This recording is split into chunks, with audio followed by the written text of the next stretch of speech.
All right. Welcome, everybody. I think we'll get started. So my name is Emily Landria, chair of the webinar committee for CALL, and thank you for joining us today. Today we are having a webinar on uncovering UN treaties.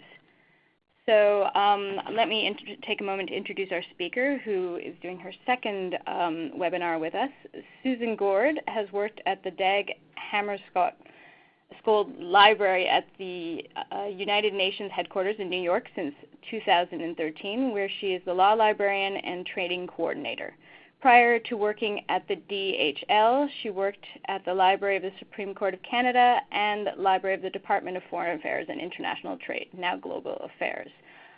So without further ado, I will hand it over to Susan. Susan, if you just want to press *7 to unmute yourself. Okay, I've unmuted myself. Can you hear me? Yes, we can. Go ahead. Okay. Hi, everyone, and welcome to my second CALL webinar. Hopefully this one has already gotten off to a better start than the last one. Today we're going to be focusing on UN treaties. And actually, more specifically, we're going to be spending a lot of the time actually on the UN treaty website. And I'm going to show you a couple of the databases that are available there, as well as other information that you can find on the treaty website. We're going to go into the multilateral treaties, where you can find the status of these treaties, who's signed it, who's ratified it, that sort of information there. And then we're also going to go into the UN treaty series online.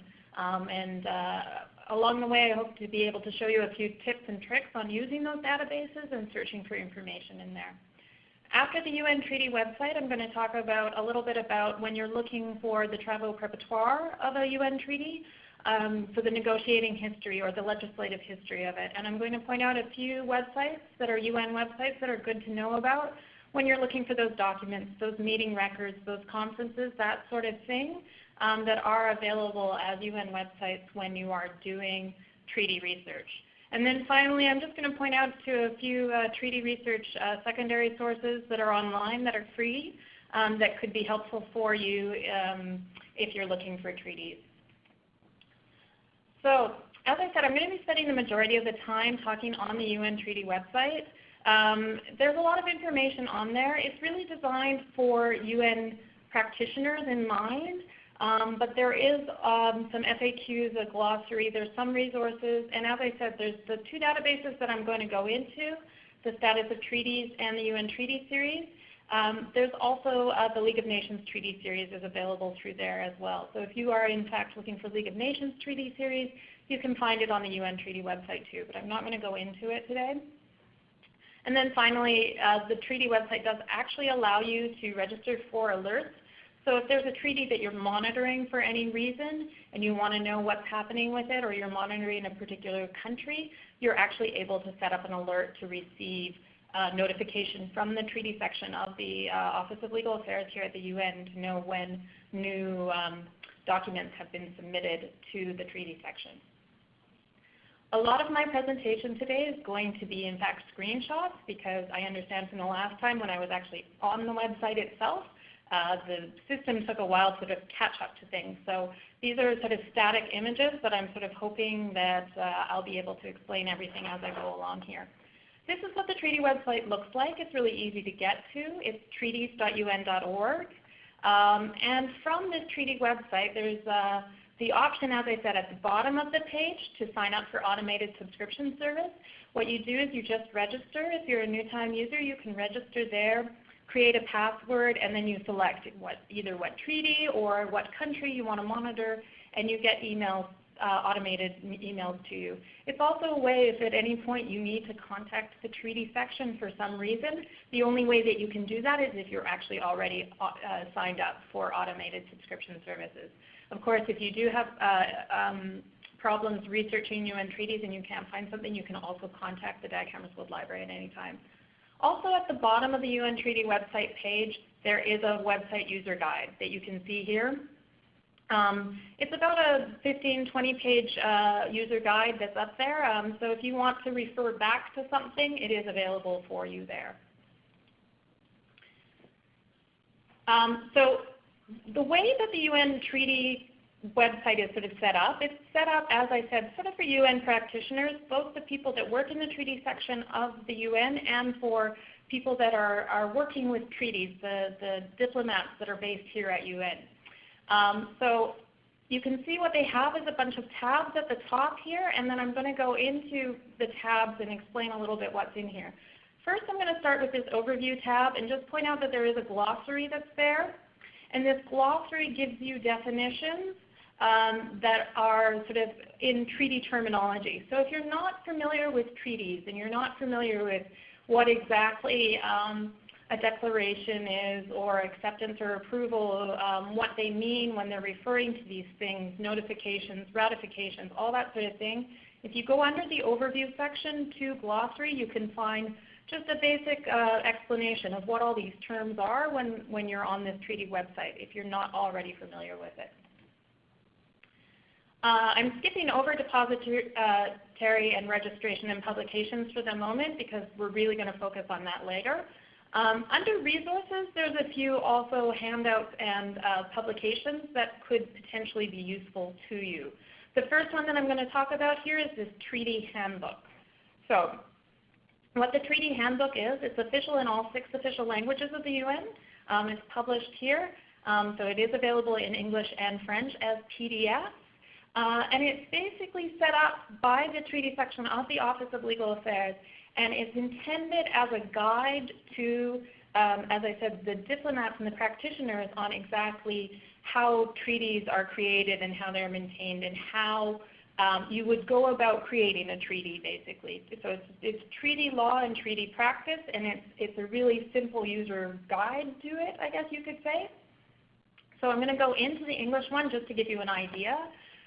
So for instance, they'll have a section, there's a table of contents at the beginning of it that will go into a description of different sections within this treaty handbook. So for instance, if you wanted to know more about reservations, what are reservations, when can states make reservations, what it means to modify a reservation, that information is available there. And then you go in here and it gives you more of an explanation of exactly how that works within treaty law and treaty practice. So that's the treaty handbook. There's another handbook as well under this resources tab called the Final Clauses Handbook. It's somewhat similar content, but the Final Clauses Handbook, it relates to the multilateral treaties, so the treaties signed between a number of different countries. And it's intended in those final clauses, that's usually about the working methods of the treaty. So things like what the authentic text is going to be,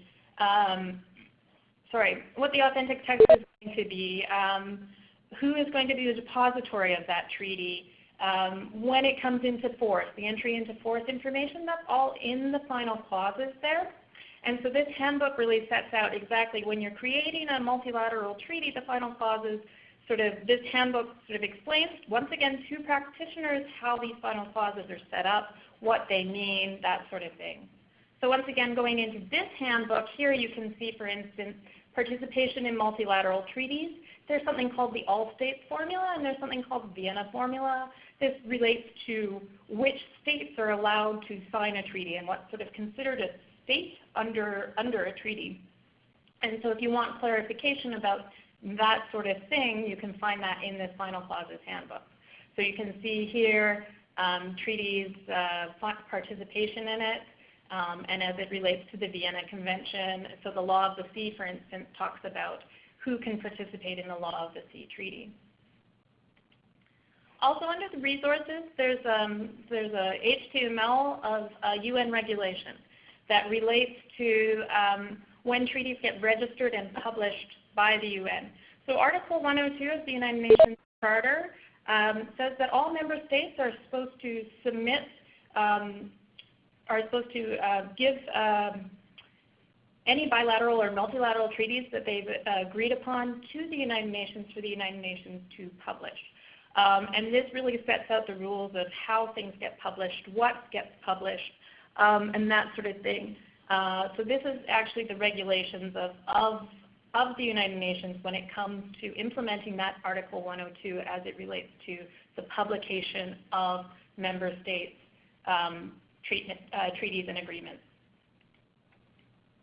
So that's under the resources there. There's some other ones as well. I didn't point them out, but you can find things like notes that have been given to states and that sort of thing. But I think maybe for your purposes, those resources or those handbooks, which explain a little bit more about treaty law, can be quite useful. I'm now going to go into the depository section here under this tab. So the treaty section has sort of two functions, basically. I mean, it has probably more than that, but two main functions. One is as the depository for a lot of multilateral treaties, for which in that multilateral treaty it says that the United Nations Secretary General is the depository of that treaty, so they have to monitor that treaty. And then the registration and publication, which will have the UN Treaty Series.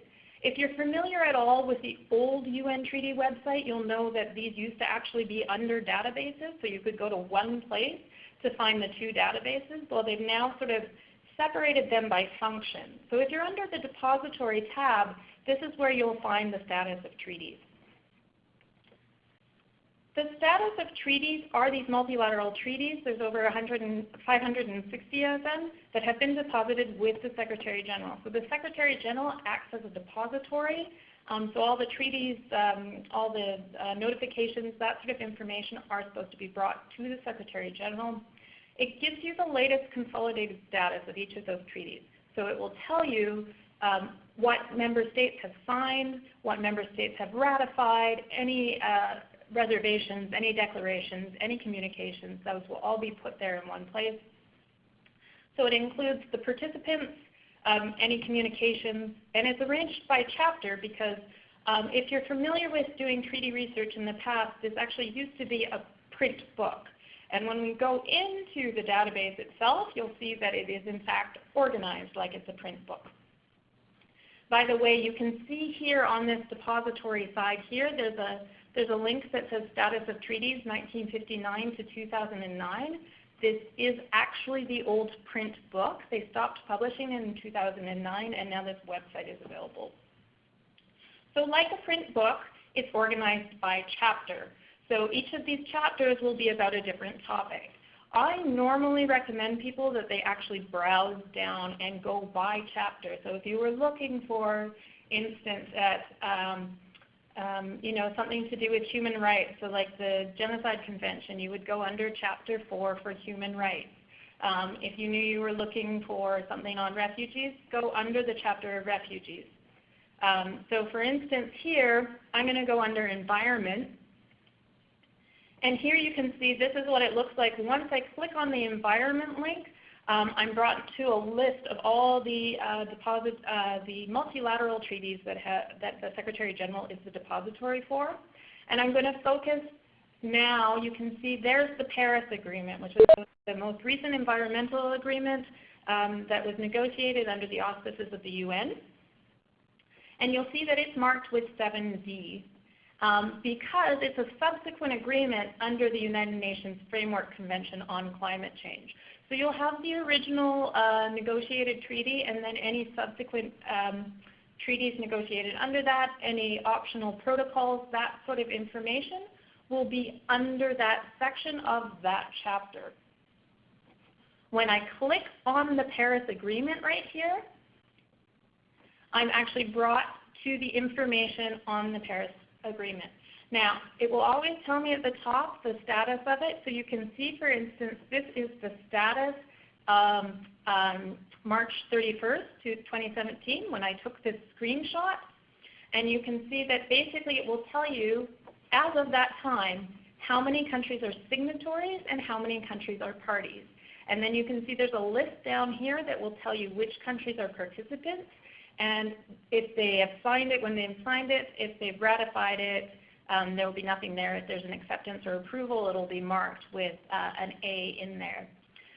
The arrow that I have up here points to the fact that it's, if you want to see the certified true copy, so this is the copy that the UN Treaty Section, the legal counsel has looked over and said this is the certified true copy of this treaty, that's through that link there.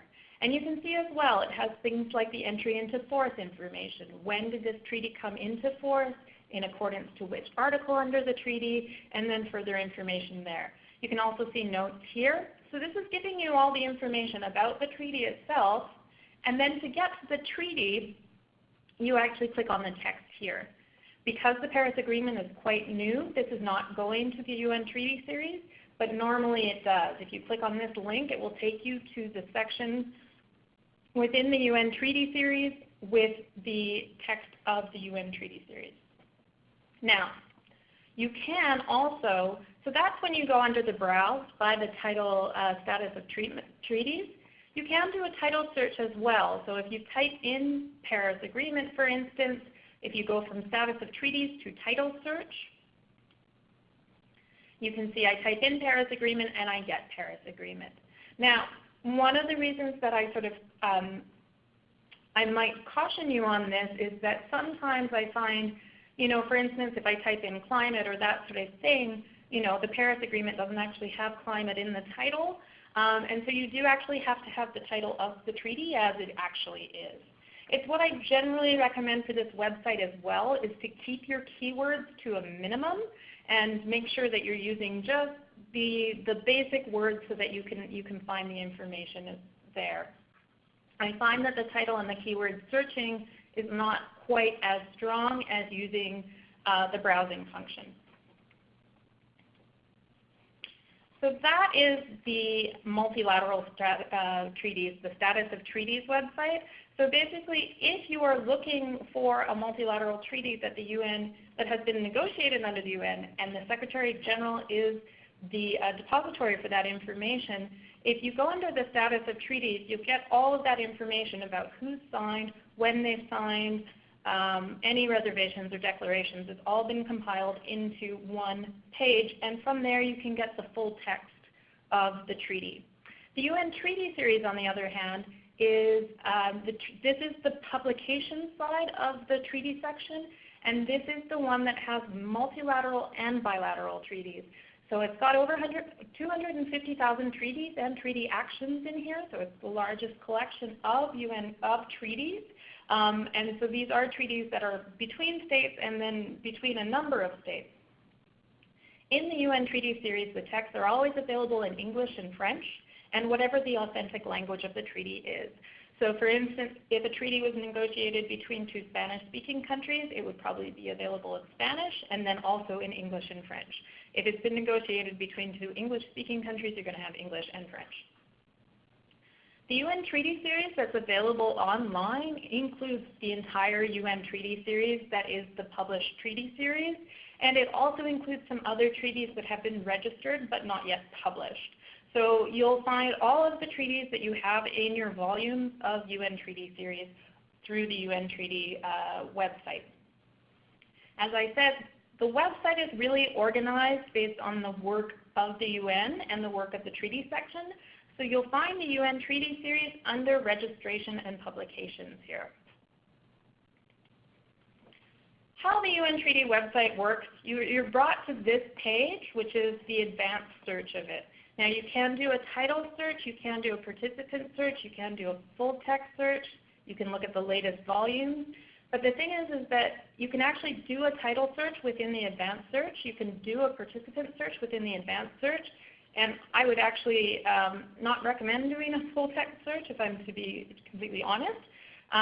But the advanced search allows you to do a number of different search functionalities at the same time.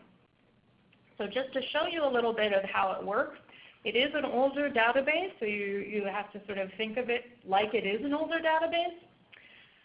Under the search for, you have the option to search for a treaty action. A CN is a depository notification. CTC means the certified true copy. You can search for maps that are associated with treaties, but for the most case, you'll probably want to select here under search for treaties. Once you search for treaty, then it will give you some more drop-down menus and allow you to filter here. So you can see here I've selected treaty, show all agreements, so I want both the original agreement and any subsequent agreements associated with that original one. And then here is where I can actually do a participant search in the advanced search screen. So I say filter by participant. Once I filter by participant, I can then choose my countries from this drop-down menu. So I've chosen Cameroon and Canada as my two countries as an example, mostly because they're side by side. But you can see here, I've sort of hidden it with this little arrow, but the default is actually match any of these values. And if you have it at match any of these values, what you're going to get is all the treaties that Cameroon has signed and all the treaties that Canada has signed. But you actually want all the treaties that both countries have signed. So you want to change that from match any of these values to match all these values. Then you click on Add to Search Criteria. And then you can see down here under Search Criteria, it tells you the search that you've added here. So you've got Cameroon and Canada as participant matches. And then once I click on Search, I get the results here. I have 106 results. That's good. If I have 500 results, that's not good. For more ways than one, obviously 500 is a lot to go through. But this database basically stops at 500. So if you've got 500 results, it probably means there's more than that, but you're only getting the top 500 that are available there. So 106 is a good number here. Just to show you up here, there is an export to Excel functionality. So you'll find, for instance, when I'm looking at these titles, it's only if I hover over them that I can see the full title of some of these treaties and agreements. So if I export it to Excel, I'm able to manipulate the data a little bit more. I also can, for instance, here, if I click on any of these, say I click on treaty types, I can ask for the open multilateral to appear at the front, or I can ask for the bilateral treaty type to begin at the beginning. So I can sort through this function, but obviously the Excel is going to give you more functionality in terms of the types of information that you're looking at. Now when I'm looking at these results, you'll see that I get Convention of the Rights of the Child, an optional protocol to the Convention of the Right of the Child, amendments to the Convention of the Right of the Child. So I am getting treaties that both Canada and Cameroon have signed, but they're multilateral treaties, they're UN treaties. If I want to select only treaties that Cameroon and Canada have signed,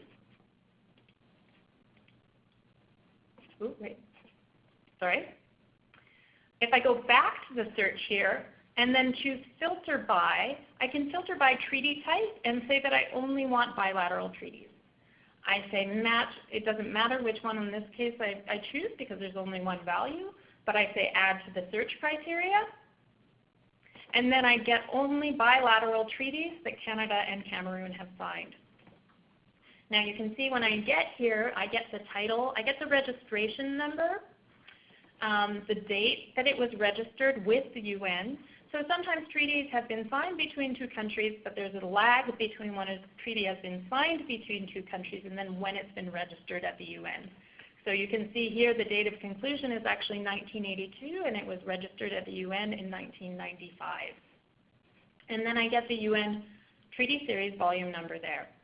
If I select this one, the Convention on the Avoidance of Double Taxation here, then I get a detailed record that tells me more about that treaty.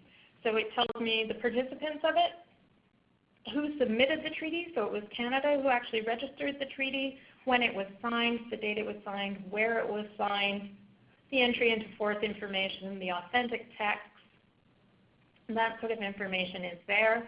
And then if I look down here, you can see that it is volume 1851 of the UN Treaty Series. So if I click on that, I actually get to the entire volume of volume 1851.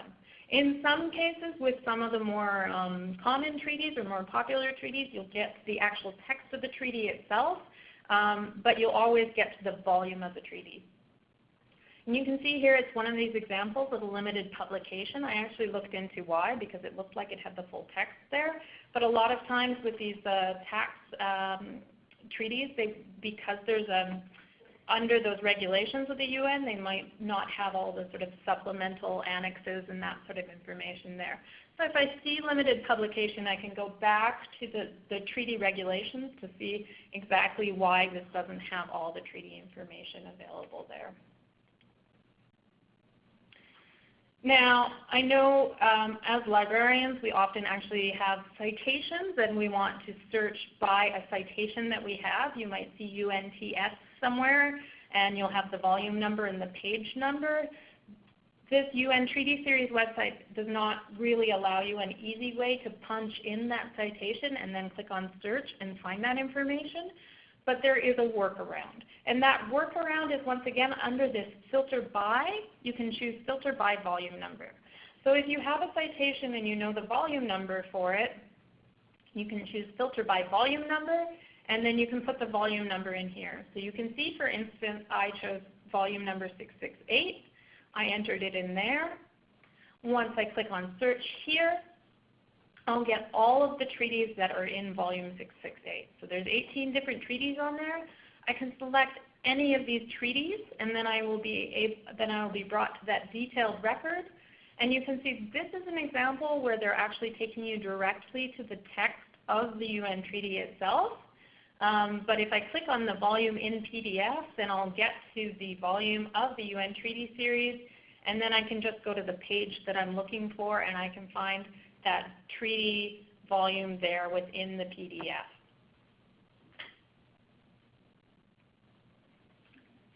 Before I move on, because I'm now going to go into the negotiating history, I just want to know if there are any questions about the Treaty Series website, about the status of the treaties, the multilateral treaties.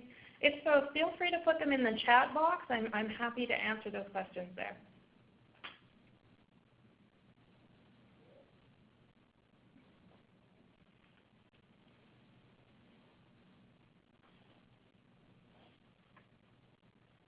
All right then, I'm going to move on.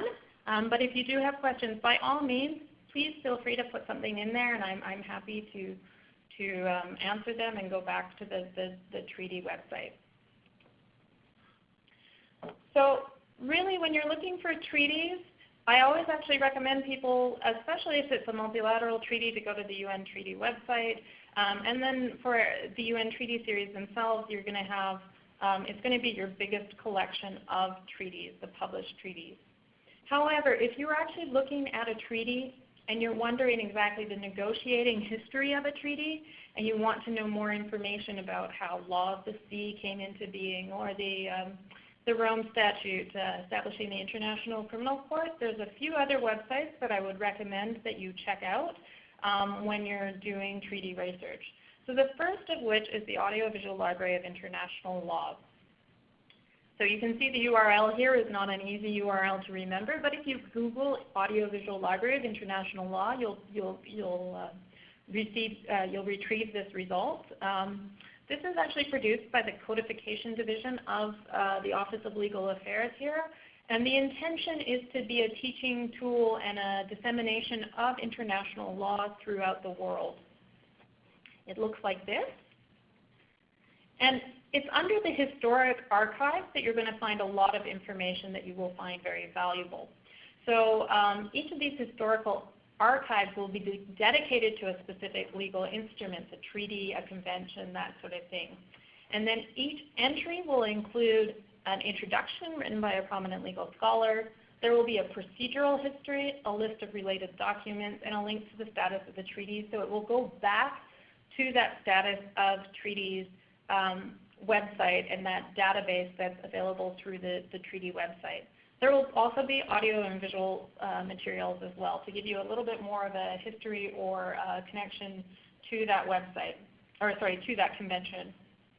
So I'm going to use an example here. From the Home button, I would click on Historic Archives, and the Historic Archives would get me a list of instruments. So it's everything that's been put together by the Codification Division that studied each of these instruments that have been negotiated under the auspices of the UN. And I'm going to click on this one that is the Convention of the Prevention and Punishment of the Crime and Genocide. So this is a convention that's coming from 1948. If I click on that historic archive, you can see the first thing that I get is this introductory note. It's available in all 6 official languages. I would say one of the things about this website for Francophone speakers that might be here is that you can click on French here, but you'll just get this part in French. This part, for the most part, except when they have these PDFs, will be in English. So here's the links to the different versions in the 6 official languages. This text is written by William Chavez, who's an international criminal law scholar, and it basically lays out how the Convention on the Prevention and Punishment of the Crime of Genocide came into being. So this is just basically an overview of this convention, gives you a little bit of background on it. And then if you click on the procedural history note, once again, this is also available in all 6 official languages.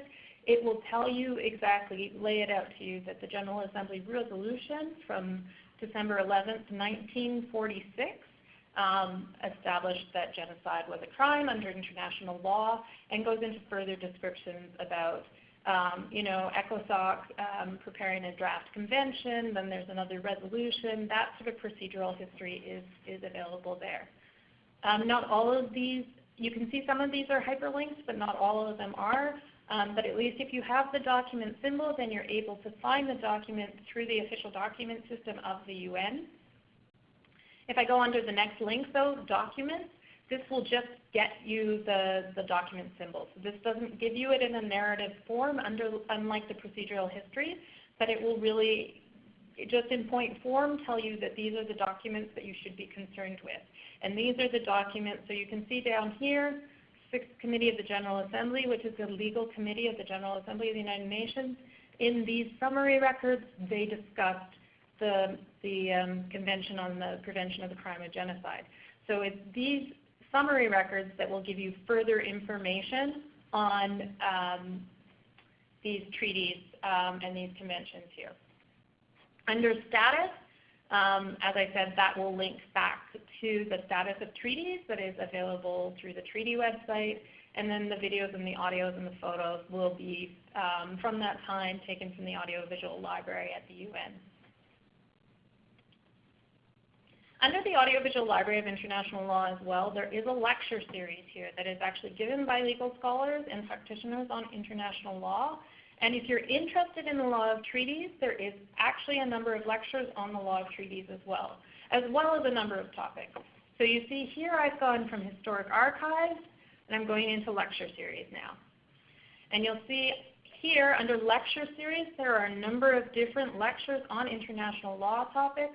I think where I selected is down here and out of my screenshot, but I chose the law of treaties here, and you can see there are different videos here about the practical aspects of treaty law, participations in multilateral treaties, treaty conflict, that sort of thing.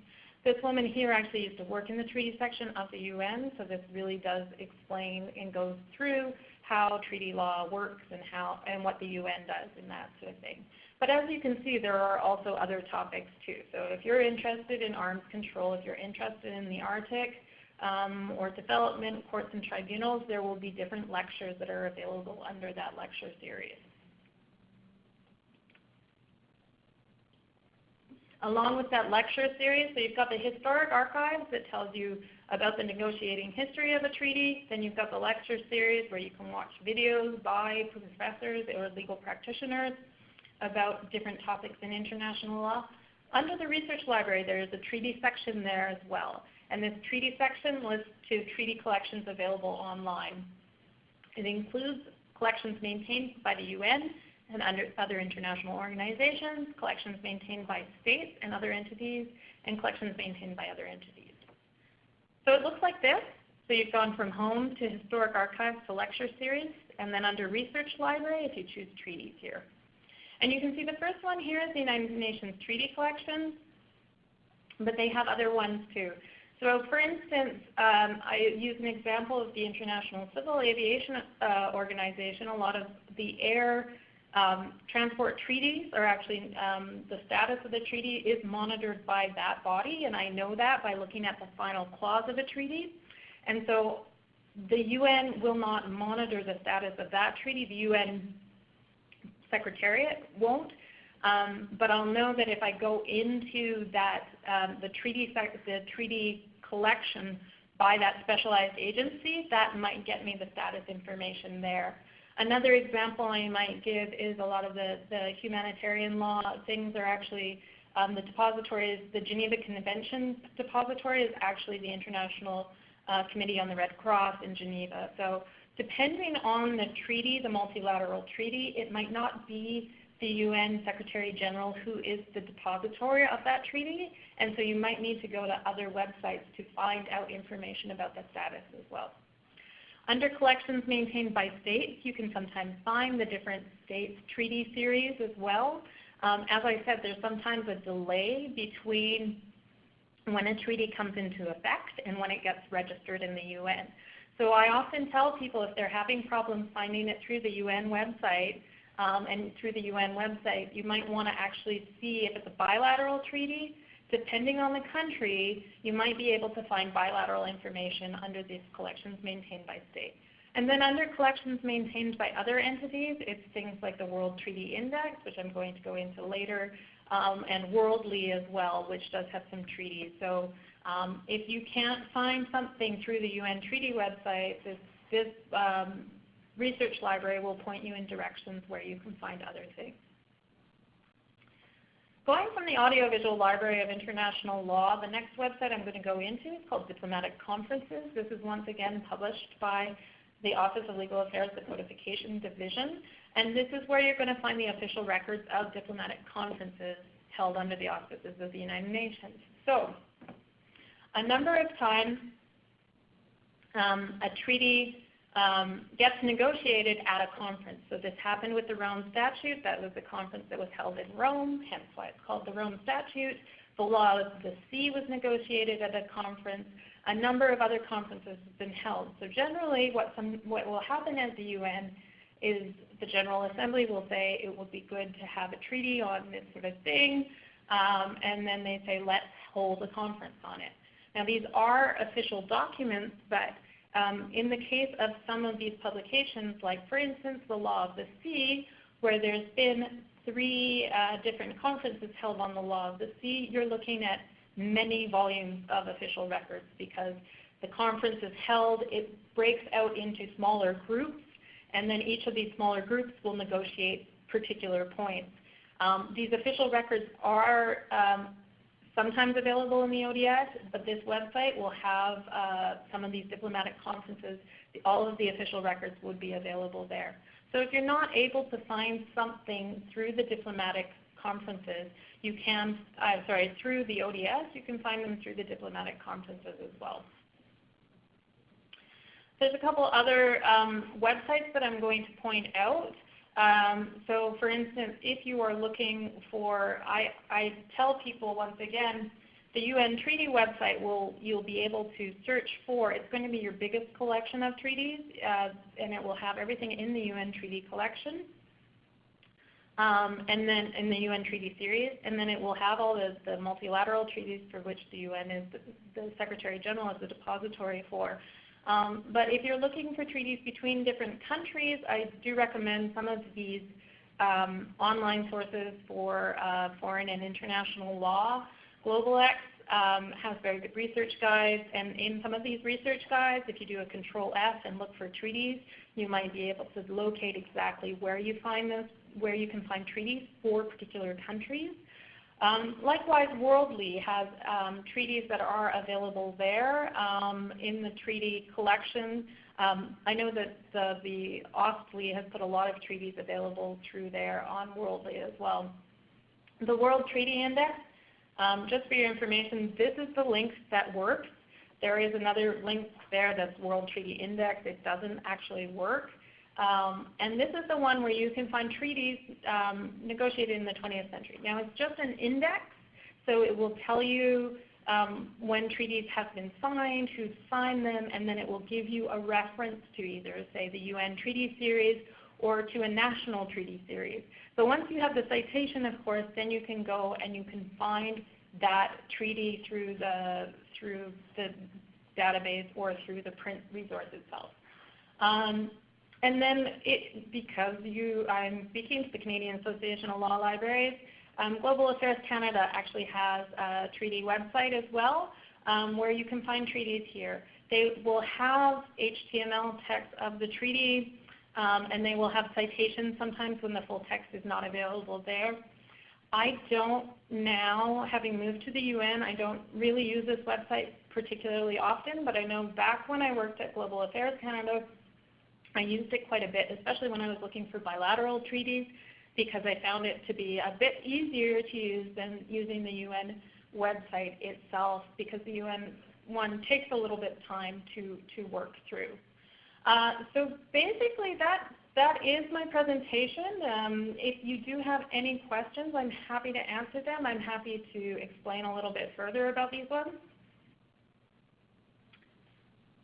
Okay, so I see that there is a question about what point do treaties move over from the status treaties to the treaty series database, or is there overlap? There is overlap.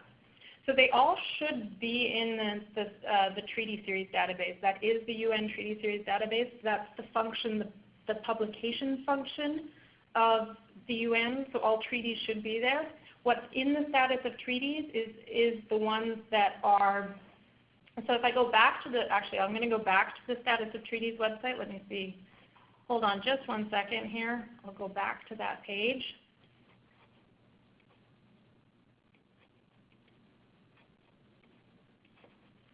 Okay, so looking at this example here, so this is the Paris Agreement here. It's under the status of treaties. Now this one is not a good example because, as I said, this one is actually quite recent, so it hasn't actually been published yet. And so but there was a lot of international interest in it. So they've put up the text here. This text, the CN, indicates that it's a depository notification. So it's been deposited with the UN. They've put that up, but it hasn't yet been published in the treaty series.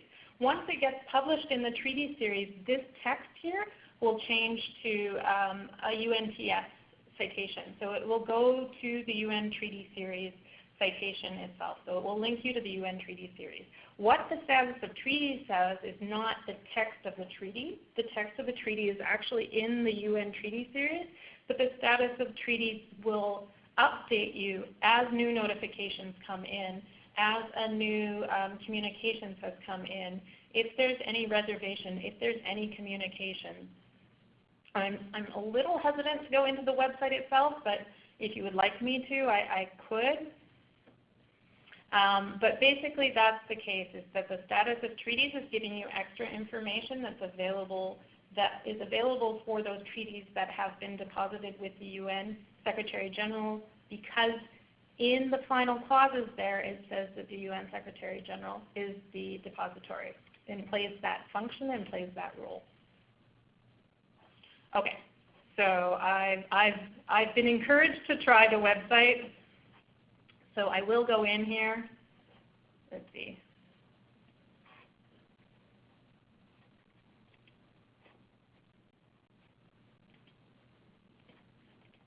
Give me a second here. So if I go here to treaties.un.org, can you see what I'm doing?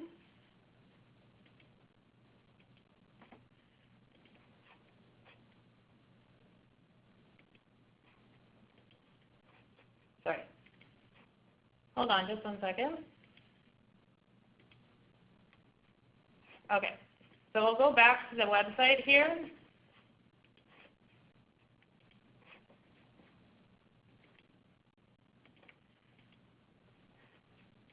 Okay, so from treaties.un.org, under depositories here, status of treaties. If you're looking for the certified true copy, by the way, that's under here, and that will take you straight to the certified true copies. It actually works the same way as the status of treaties website does. So once again, if I go under, say for instance, the environment, which is chapter 27. By the way, sometimes you see this referenced in documents. So they'll say chapter 27, 1G, for instance. And this is actually what they're referring to. And so then you can find the certified true copy just by going straight here. I don't really understand why you would want to do that if you go into the status of treaties here, and then you can find that information there. So I'm going to click on one. Let me use an example here. Okay, under penal matters, for instance, I'm going to scroll down to the Rome Statute of the International Criminal Court. So once again, you can actually see here the Rome Statute of the International Criminal Court. There have been subsequent agreements under this. But if I go to the original one, you'll see this entered into force registration, status, and then it'll give you some text here and some notes. Now I'm going to scroll relatively quickly through all the different countries just to show you that at the bottom here are all the declarations and reservations that are made. So you can see here Australia's made a declaration. So as these communications come in, they're actually put onto the Status of Treaties website. I'm going to scroll a little bit as well so you can see here are some objections that have been entered. So on the 8th of July 2003. Here are some notifications that have been made under the article. So under Article 87, 1 and 2, I don't know what those are, but they're allowed to make notifications under those articles, so they have. And then if I scroll down further, you get some endnotes. So often you'll see with older treaties, for instance, they'll sort of say, what you might get are notes that say, for instance, things about territorial application. So for some treaties, say New Zealand is signing also on behalf of some of the smaller island states nearby, or you might see, for instance, some notes that say, like for instance, when Germany reunified, there are some notes that, okay, so the Federal Republic signed and the Democratic Republic signed. Well, now it's actually Germany that is the signer of it. So you can see as well, here's some notifications for the decision to withdraw from the Rome Statute, and then you can see some other notifications that are all there. So basically, if you're looking for a multilateral treaty, if the UN is the depository for it, you can find all of the information together in one place. So you can see here's an example of the United Kingdom extending the following territories for which the international relations the United Kingdom is responsible for. So you can see they're basically saying the United Kingdom is also signing on behalf of these countries. And so you can see lots of notes that are available there. Now one of the things I'll point out as well, apologies for the scrolling here, if I go under the UN Treaty Series, now I did recommend before that you really keep your words to a minimum. I'm going to do a sample search here so you can see what I mean. If I search under treaty here and filter by, okay, let's say I say English title. One of the things you have to make sure is that you change this from match this phrase to match all these words. And I really would recommend when you're doing these keyword searches to keep your keywords at a minimum and to remove like those stop words like for and of and all of those sort of things. So for instance, if I say anti-personnel mine, if I have it match all these words, then it doesn't matter the order, it doesn't matter so long as those words are in there. Now, I'm not sure if that's in the title. Yeah, and so then you can see that that appears. Now, there's an example in the handout from the treaty website there about doing a full text search, and I actually tried it earlier and it didn't work. Which is why I really do recommend to people that they keep it to sort of the predefined sections that are available here. If you're using English title or French title, that you have the exact words that are being used and that you keep your keywords to a minimum. And that you don't use these title and participant search because this advanced search actually does allow you for sort of building on things by just searching for the treaty and then filtering by that sort of information. I can find that some of these times these things can be quite useful depending on what information you have. Places conclusion, if it's been signed in a resort town, sometimes that can be a way to find things. If you search by date of conclusion, that's when the treaty is signed. That sort of information you can find in there. Are there any other questions?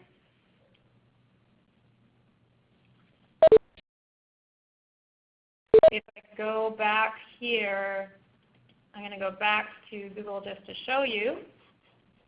Here I'll find the Rome Statute. So the Rome Statute is something that's been negotiated through the UN. And then you can see it's actually here, Rome Statute of the International Criminal Court. In the case of this, then I would pull up the volume, and I could see that in this case it's probably in fact called the Rome Statute of the International Criminal Court, Rome. Now, if you're referring to something else, like not one that's an example such as that, because the official name is actually the Rome Statute, sometimes you'll see, for instance, an example I often use in the training that I do is, say, for instance, the Ottawa, and this is what I was doing when I was getting out the anti-landmine one. So I think it's the Ottawa Treaty. So the Ottawa Treaty is actually the Convention on the Prohibition and Use of Stockpile of Anti-Personnel Mines and their Destruction. So it's called the Ottawa Treaty. But ironically, if you look for it, it's not actually been signed in Ottawa. It's been signed in Oslo. If you search for it by the keyword Ottawa, you're not going to find it. So what I actually do recommend doing is to just Google the treaty. You'll find a Wikipedia page. It will give you an idea. And then, as I said, when I use this example in class, if you go by the Anti-Personnel Mine Ban Convention, this won't pick it up if you're doing match all these words, because the word ban isn't in the text itself. And that's why I recommend staying to do, like if you do a quick Google search to find out what the official name is, and then look for your keywords and your key concept and then search that way. So it really does, if you look, just do a quick search online to find out what the official name is. And then if you're doing a search in the title, keep your keywords to the bare minimum of the concept itself.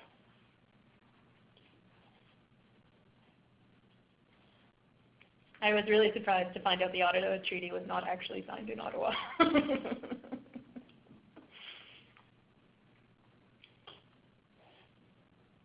Any other questions?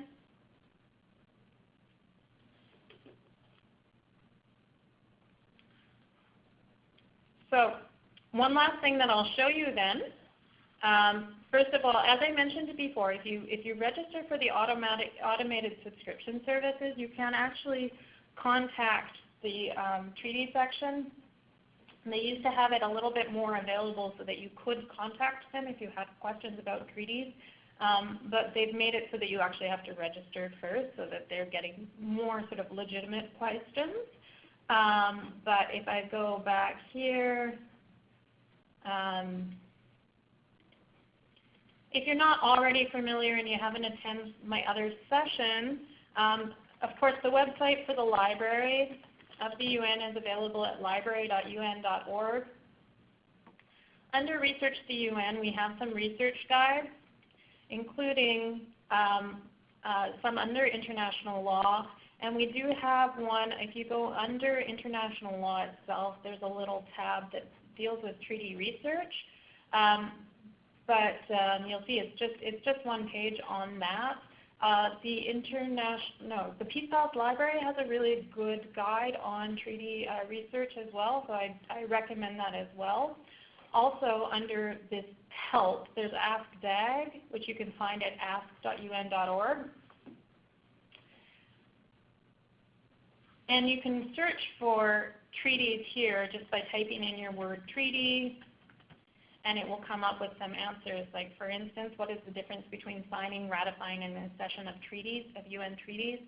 So if you click on this one, it will give you an answer. These are actually just coming from the glossary of terms from the Treaty Action website, and then it links you to the glossary of treaty terms. Another example here might be, for instance, if I type in travaux préparatoires, what are travaux préparatoires and how can I find them? Click on Ask DAG. It will give you an answer. It will give you links to the relevant material that are available there. If at any point you actually don't find your question in here, so let's say I want to find the Rome Statute. I actually think that there might be a question on that. But say I type it in here, click on Ask DAG.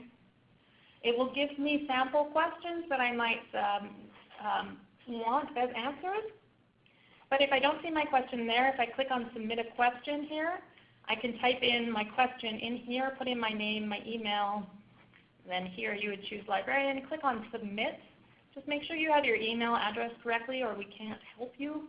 But if you click on submit, that goes to us at the reference desk. I work at the reference desk as well, and we'll answer your question, we'll get it, and we'll return a response to you through this system. So it's a way to contact us as well. So if at any point you find that you have any questions that that have not been clarified by this presentation, or if you'd like sort of more help if you're looking for a particular treaty, you also have my contact information is on the slideshow and the presentation as well, and you're welcome to contact me, and I can help you with any treaties that you're looking for. Great. Thank you very much, Susan. So if there aren't any more questions, I just want to, again, thank Susan for a wonderful presentation. I certainly learned a lot more about UN treaties, or learned much more than I knew, that's for sure. Just a reminder to everybody that this presentation has been recorded, and you will receive a link with the audio and video of the presentation shortly. And just to let you all know, we are taking a little break in May because of the CALL conference, but we'll be back again in June, on the 22nd of June, for the second part of our two-part webinar on United States legal research. So please stay tuned for information about that. And thank you all for joining us. And thank you again, Susan. Okay, thank you. Have a good day, everyone.